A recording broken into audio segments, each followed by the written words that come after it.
다윗이 도망을 하다가 이제 요단강을 건너가죠. 요단강 건너가서 정비를 마쳤습니다. 이제 전쟁을 치를 수 있는 여유를 가지게 된 것이죠. 그런 병사들을 내보냈습니다. 다윗을 따라온 백성들 중에서 3분의 1은 요압의 휘하에 맡깁니다. 또 3분의 1은 요압의 동생 아비새에게 맡기죠.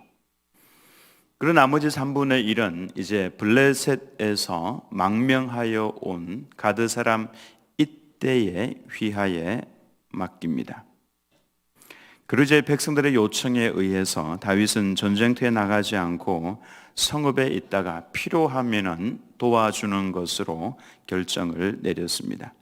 전쟁터에 나가는 병사들을 이제 문에 서서 보내면서 다윗이 요압과 아비새와 이때에게 명령을 내립니다. 부탁을 한 것이 아니라 명령이었죠.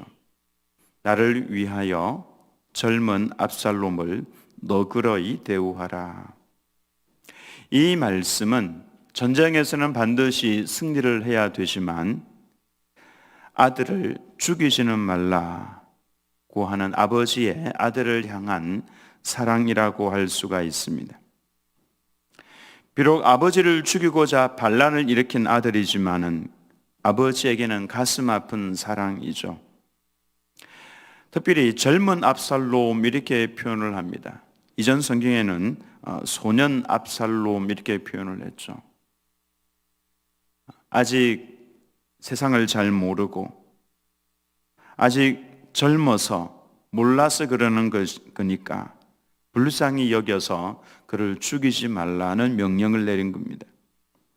아버지 다윗의 가슴이 찢어질 듯이 아픈 그 마음을 표현한 것이죠. 우리는 다윗의 이 모습에서 하나님 아버지의 마음을 봅니다. 우리가 아직 원수가 되어 있을 그때조차 하나님께서는 죽이지 말라. 우리가 지옥에 떨어지는 것을 참아보지 못하셔서 하나님께서는 아들 예수님을 십자가에 대신 죽는 데 내어주는 이와 같은 사랑을 보여주셨죠. 정죄할 수 있는 고난이 있었지만 그 고난을 다 사용하지 아니하셨습니다. 대신 죽어주시는 사랑을 선택을 하셨죠. 진짜 사랑을 하면은 아픕니다, 마음이. 그래서 하나님의 이 사랑은 아파해도 내가 아파하는 사랑을 하고 계시는 거죠.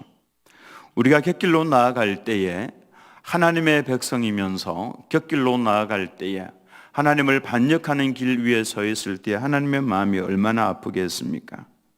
그런다고 해서 하나님께서는 죽이시지 않습니다. 회초리를 들면서도 끝까지 돌아오기를 기다리시는 거죠. 하나님의 이 사랑이 바로 우리를 살리는 것입니다. 딱 이와 같은 아버지의 사랑을 다윗이 가지고 있는 거죠. 자신을 죽이려고 일어난 압살롬이었고 나라 전체를 벌떼처럼 쑤셔 놓았지만은 그 아들을 불쌍히 여겨달라고 하는 아버지의 마음입니다. 6절 말씀에 이에 백성이 이스라엘을 치러 들러 나가서 에브라임 수풀에서 싸우더니 얼마나 가슴 아픈 표현입니까? 다윗의 군사들이 나가서 이스라엘과 더불어서 전쟁을 수행을 하는 그 내전 아닙니까? 하나님의 백성이 하나님의 백성을 쳐서 죽여야만 하는 이 아픈 싸움. 다윗 쪽에서 먼저 싸움을 하러 나갔습니다. 숫자가 훨씬 많은 압살롬의 군대를 두려워하지 않고 전쟁을 수행하러 나간 것이죠. 다윗에게는 이미 이와 같은 믿음이 있습니다. 전쟁은 하나님의 손에 달려있는 것이지 사람의 병사의 숫자에 달려있는 것이 아니다라고 하는 것을 다윗은 이미 수많은 전쟁터를 누비면서 그의 온 몸으로 체득을 해온 것이 바로 이겁니다. 전쟁은 하나님의 손에 있고 하나님께서 붙여주시면 누구든지 승리할 수 있다. 그래서 담대하게 별로 많지도 않은 숫자죠. 병력이죠. 얼마나 장군이 없었으면 망명 온 이때에게 블레셋 사람 이때에게 병사 3분의 1을 맡길 정도였습니다. 그럼에도 불구하고 나가서 싸울 때에 에브라임 숲불에는 늪지대가 많이 있었던 것 같습니다. 그래서 칼에 죽은 자보다도 숲불에서 죽은 자가 훨씬 더 많았더라. 한 2만여 명이 그 전쟁에서 죽임을 당했습니다. 2만 명이라면 엄청난 숫자입니다. 제가 백마 부대에 있을 때 우리 연대 숫자가 한 3천 명 정도 되는데 3천 명 숫자가 쫙 늘어서니까 끝이 보이지 않을 정도로 많았습니다. 근데 2만 명이 이 칼을 든 병사 2만 명이라면 어마어마한 숫자죠. 칼을 들고 치면서도 승리를 하면서도 기쁠 수가 없는 겁니다. 왜냐하면 동족을 죽여야만 되는 것이니까. 근데 그 죽은 자 중에 다윗의 아들 압살롬이 있었습니다. 9절 말씀을 보면은 압살롬이 다윗의 부하들과 마주치니라. 압살롬이 노새를 탔는데 그 노새가 큰 상수리나무 번성한 가지 아래로 지날 때에 압살롬의 머리가 그 상수리나무에 걸림에 그가 공중과 그 땅 사이에 달리고 그가 탔던 노새는 그 아래로 빠져나간지라. 어떤 것인지 알겠죠? 가다가 머리가 걸려서 대롱대롱 매달리고 타고 있던 노새는 그냥 그대로 앞으로 진행해서 가버리니까 혼자만 남게 된 거죠. 근데 압살롬은 키가 크고 인물이 잘생겼습니다. 성경에서 그의 아름다움의 포인트가 숱이 많은 머리카락이었다라고 기록을 하고 있죠. 그의 자랑거리였습니다. 머리카락이 아주 풍성했습니다. 그 머리카락이, 그의 자랑거리였던 머리카락이 그만 상수리 나무에 걸리고 말았습니다. 제 머리카락이 걸렸으면 어떻게 되겠습니까? 이게 탁 걸렸다가도 바로 빠지겠죠, 그죠? 근데 머리카락이 워낙 풍성했고 워낙 많았기 때문에 걸렸는데 그 튼튼한 머리카락에 의해서 대롱대롱 매달려 있었던 겁니다. 이 일은 결단코 우연히 일어난 일이 아닙니다. 하나님께서 간섭을 하신 일이죠.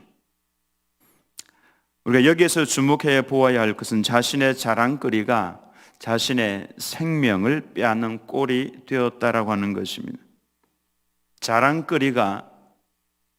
자랑거리로 영원히 남는 것이 아니라 수치로 남게 되었다라고 하는 것이죠.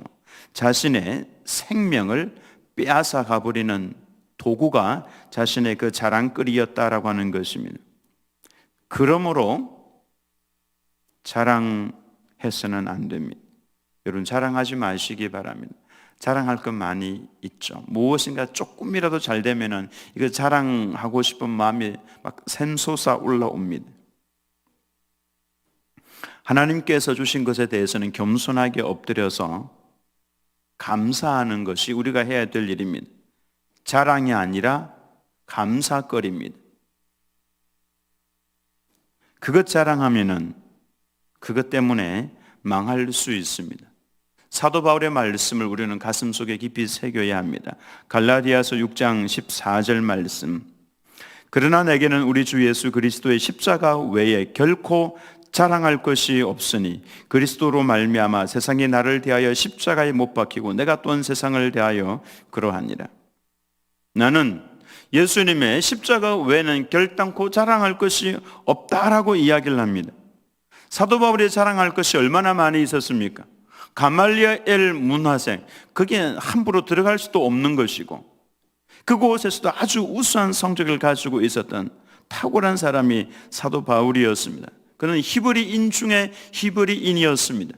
또한 그는 히브리인 중에 히브리인이면서 로마인이었습니다. 모든 사람들이 부러워할 만한 것들을 다 갖추고 있었던 사람이었죠. 근데 그는 예수님의 십자가, 사람들이 부끄러워하고 있는 십자가 형틀 아닙니까? 사형틀. 사람들이 십자가 그러면은 치를 떨 정도로 무서워하던 것이 십자가였습니다. 나는 십자가 외에는 아무것도 자랑하지 않겠다라고 이야기를 할 정도로 십자가에 대한 사랑이 엄청났습니다. 그는 십자가 자랑하고 그 십자가에 내가 못이 박혔다라고 자랑을 했습니다. 이게 무슨 자랑거리입니까? 그때 당시 가장 큰 수치가 십자가에 못 박혀서 죽는 것이었는데, 사도 바울은 나는 이것 외에는 아무것도 자랑하지 않겠다. 나도 그 십자가에 못이 박혔다라고 이야기를 했습니다. 머리카락 자랑하는 사람은 그 머리카락 때문에 죽지만은, 십자가 자랑하는 사람은 그 십자가에 못이 박혀서 죽는 것입니다. 머리카락에 의해서 죽은 그 사람은 비참한 죽음을 맞이했지만, 십자가에 죽은 사람은 영광스러운 사람입니다. 왜 그렇습니까? 십자가에 죽은 사람은 어떤 유혹이와 또 어떤 세상이 걸고 넘어진다고 할지라도 나는 십자가에 이미 죽었기 때문에 반응하지 않습니다. 반응이 없습니다. 오직 십자가를 사랑하는 사람만이 누릴 수 있는 특권입니다.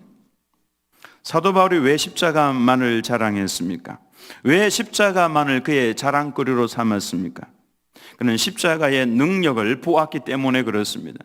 가장 수치스러워하고 가장 무서워하는 그 십자가가 어떤 것인지를 사도 바울은 분명히 보았기 때문에 그렇습니다. 예수님께서 십자가에 못 박혀서 죽을 때, 그때 사울은 승리했다고 생각을 했습니다. 이제 이걸로 저 예수당은 다 끝난 줄로 알았습니다. 근데 예수님께서, 십자가에 죽으셨던 예수님께서 죽음을 이기시고 부활하시는 모습을 그가 본 것입니다. 빛 가운데 나타나신 부활하신 예수님, 그 예수님과 더불어 대화를 나누었죠. 무엇인가 잘못됐다라고 하는 것을 깨달았습니다. 죽음으로 끝날 줄 알았는데 예수님께서 죽음을 이기시고 살아나셨다라고 이 놀라운 광경을 본 것입니다. 그때 사도 바울이 알게 된 것이 있죠. 죽어야 영원히 사는 원리가 이 십자가에 있다라고 하는 것을 그는 알았습니다. 예수님의 십자가는 죽음과 패배가 아니라 영원한 승리라는 것을 알았습니다. 아하, 죽음이 승리구나. 십자가에 승리의 비결이 있다는 것을 깨닫게 된 것이죠. 예수님을 믿는 사람들은 싸워서 이기는 자가 아닙니다. 예수님을 믿는 사람들은 싸워서 이기는 자가 아니라 죽어서 이기는 자들입니다. 이걸 십자가에서 발견을 했던 것이죠. 그래서 사도 바울이 했던 말이 있습니다. 나는 날마다 죽노라 그랬습니다. 날마다 죽노라. 저는 우리 드림교회 성도님들이 날마다 죽으시기를 예수님의 이름으로 축원합니다. 자꾸 살아나죠. 어쩔 수 없습니다. 내가 죽었으면 좋겠는데 자꾸만 내 안에 거하는 죄가 있기 때문에, 이 거하는 죄는 우리가 죽을 때에 이 땅에 버리고 가는 겁니다. 천국에는 요 놈은 못 따라가는 거죠. 내 안에 거하고 있는 이 죄가 자꾸만 충동질하면서 살아납니다. 그때마다 죽어야 됩니다. 그래서 사도 바울이 나는 십자가에 못 박아 죽었노라고 말씀을 하면서도 나는 날마다 죽노라, 날마다, 오늘도 죽고 내일도 죽고 모레도 죽고 내가 육신에 살아있는 동안은 날마다 죽노라고 그는 고백을 그렇게 했던 것입니다. 날마다 죽어야 합니다. 그것이 승리하는 비결입니다. 예수님을 믿는 사람들은 그래서 싸워서 이기는 것이 아니라 죽어서 승리하는 것입니다. 기고만장했던 압살롬은 자신의 자랑거리였던 머리카락으로 인해서 죽음을 당했죠. 어떻게 죽었습니까? 참 가슴 아프지만 요압 장군이 달려와서 작은 창 셋을 가지고 그의 심장에다가 찔러서 죽였습니다. 그리고는 그의 무기를 든 10명의 병사들이 둘러서서 쳐 죽였습니다. 비참하게 죽임을 당한 것이죠. 이것이 압살롬의 결말입니다. 분명 다윗 왕이 살려라고 부탁이 아니라 명령을 내렸습니다. 요압 장군은 다윗 왕의 명령을 우습게 알고 무시했습니다. 이미 요압이 이처럼 다윗 왕을 무시하는 성향이 조금씩 있다라고 하는 것을 보여주고 있었는데 결국 나중에 어떻게 됩니까? 이 요압이 다윗의 입장에 서 있는 것이 아니라 아도니아의 편에 서서 그를 왕으로 옹립하려고 했었죠. 결국 그도 지혜로운 솔로몬에 의해서 죽임을 당합니다. 왕의 명령을 우습게 알아서는 안 됩니다. 우리는 우리의 왕이신 하나님의 말씀을 참으로 귀하게 여겨야 합니다. 하나님의 이 말씀이 내게 있는 것이 너무 감격스럽고 너무 좋아서 이 성경 말씀을 늘 가까이에 두고 평생 가까이에 두고 읽으면서 그 속에서 여호와 경외하기를 배워야 되는 것입니다. 이 말씀을 가까이에 두고 참으로 귀하게 여겨서 읽고 또 읽고 묵상하고 내 가슴 속에 이 말씀이 남아 있어야 되는 것이죠. 이 말씀을 묵상하고 받으면서 아멘 아멘으로 하나님의 말씀을 귀하게 여겨야 됩니다. 요압 왕처럼 왕의 말을 우습게 알고 그렇게 하다가는 나중에 그도 비참하게 죽임을 당하게 되는 것이죠. 우리는 살아가는 모든 날 동안 말씀이 내게 있다는 것이 너무 감사하고 소중해서 이 말씀을 늘 가까이에 두시기 바랍니다. 그리고 매일매일 펼쳐서 사모하는 마음으로, 젖을 먹는 마음으로 이 말씀을 또박또박 읽고 묵상하시기 바랍니다. 이 말씀이 우리를 살릴 것이고 우리를 강건하게 할 것이고 하나님과 동행하게 만들어 주게 될 겁니다. 이와 같이 우리 모두가 하나님과 함께하는 복된 삶을 살아가시기를 예수님의 이름으로 축원합니다.